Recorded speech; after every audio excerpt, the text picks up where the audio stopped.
And finally, my final question is to you, Professor Sikanku. Very briefly, how can African countries really achieve unity today? Thank you very much.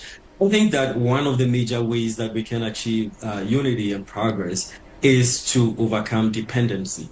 Yes, I do understand that we live in a global world, and so the attention is shifting from the West to China and Asia and different places. But the only way that Africa can truly become independent is by winning ourselves of any of these external international organizations. Of course, we have to cooperate with them, but as an equal partner on an equal footing in terms of trade, cooperation, and not just going in always looking with a begging basket or looking for their support. So the first thing is to deepen African unity and African integration in an economic sense or in an economic way.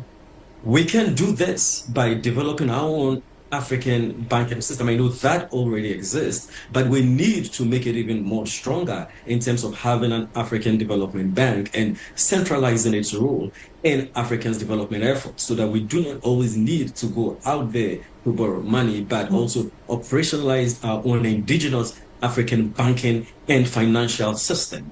The next thing that we have to do is also invest in the continent, in our railways, in our roads, digital investments and cooperation, and energy integration as well is very, very important. Among ourselves as Africans, we have to begin to have these investments along these four frameworks. And I also say that we have to strengthen the African Union for it to become a more central, a more practical, and a more impactful body within the lives of Africans on a day-to-day basis. There are a lot of people who do not still see that impact, who do not really, experience the impact of the existence of the African Union. I think that it has to become more action-oriented in terms of enforcing democratic standards within nations, in terms of also mediating in conflicts, and also in terms of weaning Africa of the dependency syndrome.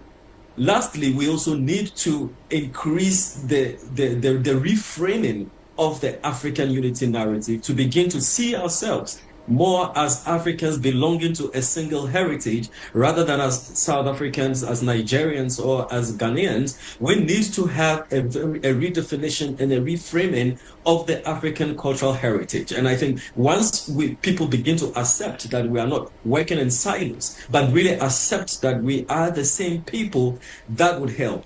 The reformation of the institutions, very strong political institutions, is also important, and the political will by the leaders themselves, because it's one thing I'm saying something here and another thing with the leaders hobnobbing with Western powers and with Western institutions signing various forms of deals. So that political will is also extremely important if we want to move this unity from paper, from rhetoric, to immediate and realistic action. All right. We thank you very much. Thank you to all of those guests we've had here in studio and in Accra. Thank you for your insights. We've been speaking to Professor Sikanku, a political scientist and an associate professor at the University of Media, Arts and Communication in Ghana.